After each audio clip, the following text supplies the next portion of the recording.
요한일서 2장 1절부터 11절까지 말씀입니다. 388페이지, 389페이지 되겠습니다. 대독합니다. 나의 자녀들아, 내가 이것을 너희에게 쓰면 너희로 죄를 범하지 않게 하려 함이라. 만일 누가 죄를 범하여도 하나님 앞에서 우리에게 대언자가 있으니 곧 의로우신 예수 그리스도시라. 그는 우리 죄를 위한 화목 제물이니 우리만 위할 뿐 아니요 온 세상의 죄를 위하심이라. 우리가 그의 계명을 지키면 이로써 우리가 그를 아는 줄로 알 것이요 그를 아노라 하고 그의 계명을 지키지 아니하는 자는 거짓말하는 자요 진리가 그 속에 있지 아니하되 누구든지 그의 말씀을 지키는 자는 하나님의 사랑이 참으로 그 속에서 온전하게 되었나니 이로써 우리가 그의 안에 있는 줄을 아노라. 그의 안에 산다고 하는 자는 그가 행하시는 대로 자기도 행할지니라. 사랑하는 자들아, 내가 새 계명을 너희에게 쓰는 것이 아니라 너희가 처음부터 가진 옛 계명이니 이 옛 계명은 너희가 들은 바 말씀이거니와 다시 내가 너희에게 새 계명을 쓰노니 그에게와 너희에게도 참된 것이라. 이는 어둠이 지나가고 참빛이 벌써 비침이니라. 빛 가운데 있다 하면서도 그 형제를 미워하는 자는 지금까지 어둠에 있는 자요. 그 형제를 사랑하는 자는 빛 가운데 거하여 자기 속에 거리낌이 없으나 그의 형제를 미워하는 자는 어둠에 있고 또 어둠에 행하며 갈 곳을 알지 못하나니 이는 그 어둠이 그의 눈을 멀게 하였습니다. 아멘. 할렐루야. 오늘도 하나님께 나와 찬양 은배 예배로서 영광 돌리고 주신 말씀을 붙잡고 기도의 자리로 나아가는 저와 여러분에게 하나님의 한량없는 은혜와 축복이 가득하기를 주님의 이름으로 축원드립니다. 오늘은 굵고 짧게 이렇게 짧고 굵게 하나님의 말씀을 나누겠습니다. 저도 지금 감기 기운이 있어가지고 지금 목 상태와 몸 상태가 좀 많이 안 좋으니까 그래도 형식적인 예배는 절대로 안 됩니다. 하나님 앞에 몸과 마음과 뜻과 정성을 다하여 예배드리고 기도 시간을 가졌으면 좋겠습니다. 오늘은요 1절 말씀 보니까 의로우신 예수 그리스도라라고 되어 있습니다. 그래서 의로우신 예수 그리스도라는 제목으로 말씀을 나누고 부제목으로 의로우신 예수 그리스도의 제자된 삶. 저와 여러분은 의로우신 예수 그리스도의 제자잖아요. 그래서 의로우신 주님께서 의로우신 대로 우리도 그런 삶을 살아야 될 줄 믿습니다. 자, 그렇다면 1절부터 보면은 2장 1절부터 보면 나의 자녀들아 내가 이것을 너희에게 쓰문이라고 했죠. 즉 이 요한 일서를 쓰는 목적을 밝히고 있습니다. 여기서 나의 자녀들아 라는 것은요 영적 자녀를 이야기하겠죠. 제가 지난주에도 언급했지만 지금 이 성경을 기록하고 있는 저자는 사도 요한입니다. 요한은요 나이가 많은 노사도입니다. 이제 죽을 날이 얼마 남지 않은 보통 요한이 한 100세까지 살았을 것이다 라고 추측합니다. 그래서 노사도가 이렇게 사랑하는 영적 제자들, 영적 자녀들에게 편지를 쓰고 있다라는 거죠. 이번에 제가 사랑의 교회 성김의 날 행사 갔을 때에 내수동 교회 원로 목사님이 있었던 박희찬 목사님이 이렇게 말씀하셨거든요. 90세가 훨씬 넘으신 분인데 제가 보니까요. 그 목사님이 앉아 있는 그 자체만 해도 은혜예요. 음. 아마 이 사도 요한이 지금 이 요한일서를 기록한 연배가 거의 비싼 연배일 거예요. 90이 훨씬 넘은 100세 가까운 그분이 천천히 하나님의 말씀을 증가하실 때에 그 말씀을 귀담아 들으려고 하는 저 모습을 보았습니다. 자, 나의 자녀들아, 영적으로 이미 예수 그리스도를 경험하고 또 한평생 주를 위하여 살았던 이 노 사도가 사랑하는 자녀들에게 쓰고 있는 내용이죠. 그러면 목적이 뭐냐? 한마디로 이야기하면 너희로 죄를 범하지 않게 하기 위해서다. 하나님의 말씀이 기록된 목적은요. 우리 죄를 범하지 않기 위해서다. 제가 항상 강조하죠. 우리 교회가 말씀 묵상을 하는 교회인데 우리가 매일매일 말씀 묵상하는 이유가 뭐라 했습니까? 여러분들 매일매일 말씀 묵상하는 이유가 뭡니까? 따라하겠습니다. 실수하지 않기 위해서다. 그렇죠. 실수하지 않기 위해서예요. 말씀을 벗어나서 하나님 앞에 죄짓지 않기 위해서, 실수하지 않기 위해서 오늘은 주님의 뜻대로 어떻게 살아야 되는가 주시는 말씀을 붙잡고 우리가 하루를 살아가는 것입니다. 사도 요한이 똑같은 맥락에서 말씀하고 있죠. 이 요한일서를 통하여 이 요한일서를 읽는 수많은 초대교회 성도들이 뭐 하지 않기 위해서 죄를 짓지 않기를 원한다라는 마음으로 지금 기록하고 있다라는 거죠. 자, 이 죄는요, 어떤 죄입니까? 이미 저와 여러분은 하나님의 은혜와 예수 그리스도의 보혈의 은혜로 원죄에 대한 사함은 받았습니다. 할렐루야.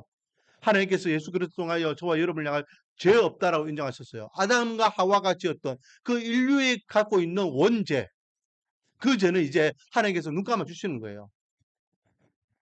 그런데 여전히 저와 여러분은 이 땅에 살아가면서 죄를 짓고 있습니다. 그것을 자범죄라고 하죠. 우리가 스스로 짓는 죄를 이야기합니다. 또 우리는 주일날 아침에 참회 기도를 하잖아요. 한 주를 돌아보면서 생각으로 지은 죄, 입술로 지은 죄, 손발로 지은 죄, 말씀을 거역하며 살았던 죄, 하나님을 외면하며 살았던 죄가 있으면 우리 같이 기도합시다 하고 참여합니다. 우리는 늘 죄 짓는 인생입니다. 왜요? 구원받은 하나님의 백성이지만 아직까지 우리는 죄인된 인간의 몸을 갖고 있고 죄인된 세상을 살아가고 있기 때문에 죄를 안 지을 수가 없죠. 입으로 죄짓고 생각으로 짓고 행동으로 죄짓고 세상의 관습과 풍습을 따라 살아가고 말씀을 거역하며 하나님을 잊어버리고 사는 경우가 얼마나 많습니까? 그러므로 지금 이 요한 1서는요. 만일 누가 죄를 범하여도 라고 되어 있습니다. 이거는 우리 자본죄를 이야기하는 거예요. 평소에 우리 죄를 지어도 누가 만일 죄를 범하여도 하나님 앞에서 우리에게 대언자가 있으니 곧 의로우신 예수 그리스도시라라고 하면서 예수님께서 우리의 죄에 대해서 하나님 앞에 사죄함에 대한 은혜를 구한다라는 거죠. 하나님, 날 봤어 용서해 주세요 라고 한다. 날 봤어. 날 봤어. 저와 여러분이 잘났기 때문에 하나님께서 우리가 맨날 짓는 죄를 용서해 주시는 것이 아니라 예수님을 봐서 예수님의 그 보혈의 피를 봐서 저와 여러분의 죄를 용서해 주신다라는 겁니다. 그게 죄인된 인간의 모습인 저와 여러분의 모습이에요. 그렇기 때문에 죄 짓지 않냐고 하나님 앞에 실수하지 않고 예수님을 두 번, 세 번 십자가 못 박게 하기 위해서는 어떻게 되느냐? 하나님의 말씀을 붙잡아야 된다라는 거죠. 그래서 이것을 너에게 쓰면 뭐 짓지 않기 위해서, 죄 짓지 않기 위해서, 죄를 범하지 않게 하기 위해서다라고 말씀하고 있습니다. 자, 계속해서 보면요. 그는 이제 설명하고 있습니다.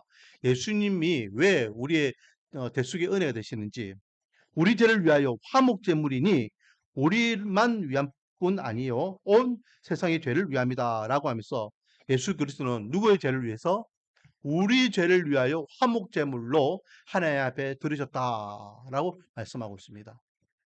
그래서 예수님께서 날 봐서 용서해 주세요라고 아버지께 구할 수 있다라는 거죠.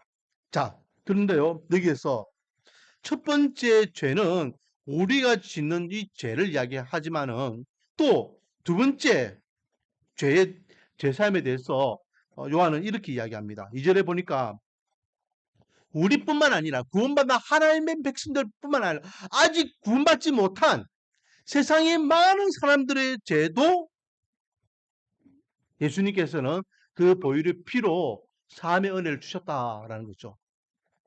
자, 보세요. 우리뿐만 아니요. 온 세상의 죄를 위하십니다. 그래서 그 제3의 은혜를 깨닫고 회개하여 돌아오기만 하면은 누구든지 하나님의 자녀가 되는 권세를 주신 거예요. 이것을 이스라엘 백성들은요, 놓친 거예요. 이스라엘 백성들은 무슨 사상이 있었냐면 선민 사상이 있어요. 선민. 우리만 선택받았다. 이 땅에 많은 민족과 나라가 있지만 선택받은 나라와 민족은 우리밖에 없다. 다른 이방인들은 선택받지 못한 민족들이야. 라고 생각했어요. 이게 그들이 예수님을 메시아로 인정하지 못하는 밑에 깔려있던 마음이 아니었을까 생각하죠. 그러나 하나님은 또 예수님은 어떠한 특정한 누구 한 사람을 위하여 이 땅에 오신 것이 아닙니다. 믿는 우리들만을 위하여 이 땅에 오신 게 아니에요. 전 인류를 구원하기 위해서 이 땅에 오셨고 또 그 은혜를 깨달아서 회개하고 돌아오기만 하면은 언제든지 그를 용서해 주시고 하나님의 자녀로 맞이해 주시고 또 천국의 기쁨을 허락해 주셨다라는 것입니다.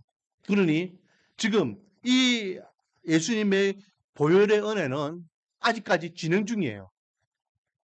아직까지. 예수 그리스도의 복음은 아직까지 전해져야 되고 그 전해지는 가운데에 누군가는 예수 그리스도의 복음을 통하여 회개하고 돌아오는 역사들이 일어나고 있음을 믿으시기 바랍니다. 우리나라는 이제는 교회가 멈춘 것이 아니라 침체한다, 퇴보한다라고 이야기합니다. 왜요? 교회 수가 점점 줄어들고 있기 때문에. 그러나 전 세계적으로 보면 아직까지는 복음이 확장되고 있습니다. 남미나 아프리카나 동남아나 얼마나 많은 나라에서 이 복음을 통하여 새 생명의 은혜를 누리고 있는 자들이 많이 일어나는지 모릅니다. 즉 아직은 예수님을 몰라서 세상에서 방황하고 있지만은 그들 가운데에 복음을 듣고 예수님을 알아서 돌아와야 될 영혼들이 여전히 많이 있고 그 돌아와야 될 영혼을 위해서 예수님께서는 십자가의 보혈의 피를 흘리셨다라는 겁니다. 나를 위해서 나만 위한 제사함이 아니라 전 인류를 위한 제사함이 바로 예수 그리스도의 보혈의 은혜다라는 것을 우리는 인지해야 돼요. 그래서 우리 가족들 또 이웃들 나와 함께하는 무리들 가운데에 구원받지 못한 영혼들을 향하여서 언젠간 돌아와야 될 영혼이라고 우리는 생각하고 하나님 앞에 이 영혼들 살려달라고 기도하며 또 예수의 마음을 가지고 복음을 전해야 될 줄 믿습니다. 자, 계속해서 이렇게 제사함을 받은 하나님의 백성들이 죄 짓지 않기 위해서 뭐 해야 된다라고 말씀하고 있습니까? 3절 말씀 보니까 우리가 그의 계명을 지키면이라고 하면서 하나님께서 우리에게 주신 계명, 율법, 말씀, 오늘날로 이야기하면 이 기록된 말씀을 우리는 지켜야 한다라고 말씀하고 있습니다. 우리가 주를 믿습니다. 하나님의 백성입니다. 라고 이야기하면서 하나님의 말씀, 하나님의 계명을 지키지 않으면 뭐하는 자다? 거짓말하는 자다. 거짓말하는 자다. 진짜 구원받은 하나님의 백성은 하나님의 말씀을 지키고 그 지킨다는 것은 행하는 것을 이야기합니다. 그래서 제가 지난주에도 말씀드렸고 계속해서 말씀드리지만 사도들이 초대교회 성도들에게 계속해서 강조했던 게 뭡니까? 행위 구원을 이야기하는 것이 아닙니다. 구원받기 위해서 어떤 행위는 이미 구원받은 하나님의 백성들에게 이야기하는 겁니다. 구원받은 하나님의 백성들에게 초대교회 사도들이 강조했던 것은요. 행함이에요. 행함. 진짜 구원받은 하나님의 백성이라면 그 구원받은 하나님의 백성답게 살아라. 행동하라. 영향을 끼쳐라. 라고 말씀하는 거죠. 오늘 본문도 마찬가지입니다. 4절 그를 아노라. 그를 안다는 것은 경험하여서 안다는 거예요. 그래서 아는 것으로만 지식적으로 아는 것으로만 이야기하는 것이 아니라 이제는 확고하게 그를 경험하여서 알아서 확고하게 믿는 믿음을 이야기하는 것입니다. 그를 아노라 하고 그의 계명을 지키지 아니하는 자는 거짓말하는 자요 진리가 그 속에 있지 아니하되 누구든지 그의 말씀을 지키는 자는 하나님의 사랑이 참으로 그 속에서 온전하게 되었나니 이로써 우리가 그의 안에 있는 줄을 아노라라고 하며 정말로 주님을 내가 압니다. 내가 주님을 믿습니다. 라고 이야기한다면 내가 제사함받은 하나님의 은혜를 믿음 고백합니다. 라고 이야기한다면 우리는 누구의 말씀을 지켜야 한다? 그의 말씀을 지켜야 한다. 왜요? 예수 그리스도는 의로우신 분이기 때문에 그렇습니다. 예수 그리스도는 믿는 하나님의 백성들의 삶의 기준이 되시기 때문에 그렇습니다. 그에게는 불의가 없고 불공정이 없기 때문에 그렇습니다. 우리의 모든 삶의 기준이 예수 그리스도가 되어야 될 줄 믿습니다. 그러기 위해서는 주님의 말씀을 붙잡고 살아야 될 줄 믿습니다. 두 번째 7절부터 11절까지 말씀 보면요. 좀 더 구체적으로 언급하고 있죠. 행함에 대해서 말씀하고 있습니다. 옛 계명과 새 계명에 대해서 언급하면서 7절 사랑하는 자들아 내가 새 계명을 너에게 쓰는 것이 아니다. 지금 내가 새 계명을 뭐 이야기하는 것이 아니야 라고 이야기하는 거죠.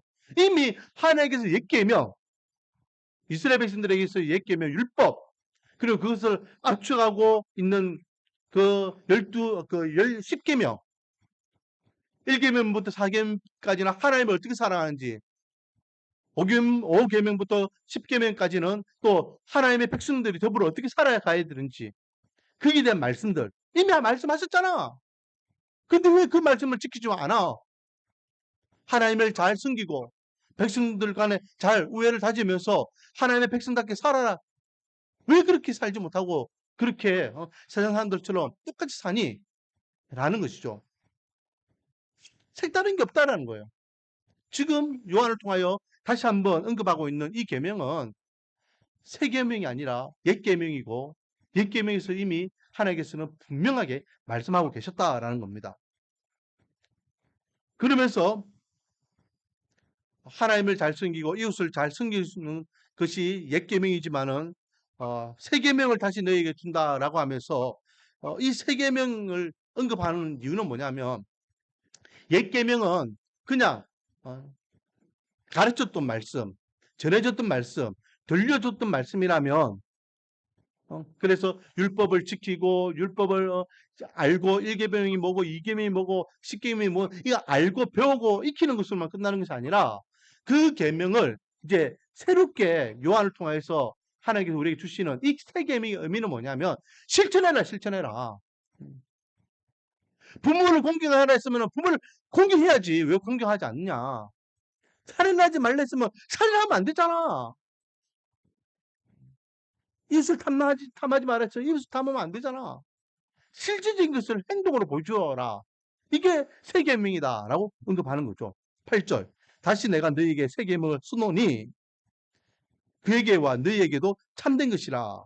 이는 어둠이 지나가고 참빛이 벌써 비춤이라 라고 하면서, 참빛, 예수 그리스도를 빛, 진리, 생명이라고 표현하는데, 그 빛, 그 예수 그리스도의 빛이 우리에게 이미 비쳤기 때문에 우리도 예수 그리스도의 빛을 받은 자로서 빛을 밝히는, 너희는 세상의 빛과 소금이 되어라 말씀하신 대로 빛의 영향의 삶을 살아라. 그래서 제가 지난주에 주일날도 말씀드렸지만, 말씀을 아는 것도 중요하지만 아는 것보다 더 중요한 게 뭐라 했습니까? 그 말씀대로 살아가는 것이라 했습니다. 교회에서 말씀을 백날 들으면 뭐합니까? 말씀을 백날 읽으면 뭐합니까? 말씀 묵상을 백날 하면 뭐합니까? 그대로 살아가지 못하는 것은 아무 의미가 없다라는 거죠. 깨달은 말씀을 가지고 그 말씀을 붙잡고 살아갈 수 있는 모습이 진정으로 말씀과 함께하는 자의 삶이라는 것이죠. 예수 그리스도의 빛을 우리가 받았으면 그 빛을 우리가 발하여 또 세상 사람들에게 그리스도의 영향력을 끼치는 삶을 살아라. 그러지 않으면 그거는 거짓말장이다, 가짜다 라고 이야기하죠. 예를 들어서 형제를 미워하는 것에 대한 문제를 언급하고 있습니다. 형제를 사랑하는데 왜 미워하니? 형제를 사랑해야지. 여전히 형제를 미워하고 있으면 그거는 바른 것이 아니야, 가짜야, 여전히 어둠이 있는 거야 라고 말하고 있죠. 9절. 빛 가운데 있다 하면서 그 형제를 미워하는 자는 지금까지 어둠에 있는 자다. 여전히 너는 어둠에 있는 거야. 그 형제를 사랑하는 자는 빛 가운데 가여 자기 속에 거리낌이 없으나, 그 형제를 미워하는 자는 어둠에 있고 또 어둠에 행하며 갈 곳을 알지 못하나니 이는 그 어둠이 그의 눈을 멀게 하였다라고 하면서, 어둠에 눈먼 자가 형제를 사랑하는데도 사랑하지 않고 미워하는 모습이 있는 것 같이, 부모를 공경하려 했는데 어둠에 눈이 멀어서 부모를 공경하지 아니하고 부모를 함부로하고, 살인하지 말라 했는데 살인하고, 세상의 어떤 것들에 마음을 빼앗기고 살아가는 모든 것들, 이런 모든 것들이 빛 가운데 가지 못하는 모습이다라고 말씀하고 있는 것입니다. 우리는 어떻습니까? 우리는 정말로 하나님께서 말씀하신 대로 그렇게 살아가고 있습니까? 마지막 때 믿음을 보겠냐라고 말씀하셨는데, 그 믿음은요, 무엇으로 우리가 믿음이 대해서 이야기하겠습니까? 내 믿음이 큰지 작은지, 내 믿음이 있는지 없는지 무엇으로 우리가 판단하고 사람들이 내 믿음에 대해서 평가하겠습니까? 결국은 우리가 어떻게 믿음의 삶을 살아가는지 우리의 삶을 통하여서 보여줄 수밖에 없다는 거죠. 누군가가 나를 평가할 때에, 누군가가 나를 이야기할 때에, 나에 대해서 이야기할 때에 나는 정말로 제사함을 받은 하나님의 백성으로서 빛의 자녀답게 그리고 영향력을 끼치며 살아가고 있는가? 여전히 세상의 손가락질을 받으며 어둠의 자식으로서 그렇게 별반 세상과 다르지 않게 살아가고 있는가? 사람들은 나를 뭐라고 평가하고 있는가 한번 돌아볼 수 있는 저와 여러분 되기를 원하고, 원하기는 우리 말씀과 은혜 교회 모든 성도들은 주님께서 너희는 세상에 빛이 되어라, 소금이 되어라 말씀하신 대로 빛과 소금의 역할을 감당하는 교회 되어 정말로 이 마지막 때에 하나님께서 기뻐하시고 하나님께서 원하시고 하나님께서 인정하시는 그런 믿음의 권속들, 또 우리 말씀과 은혜의 교회가 되기를 주님의 이름으로 축원드립니다. 기도드리겠습니다. 아버지 하나님, 우리가 늘 말씀을 붙잡는 이유는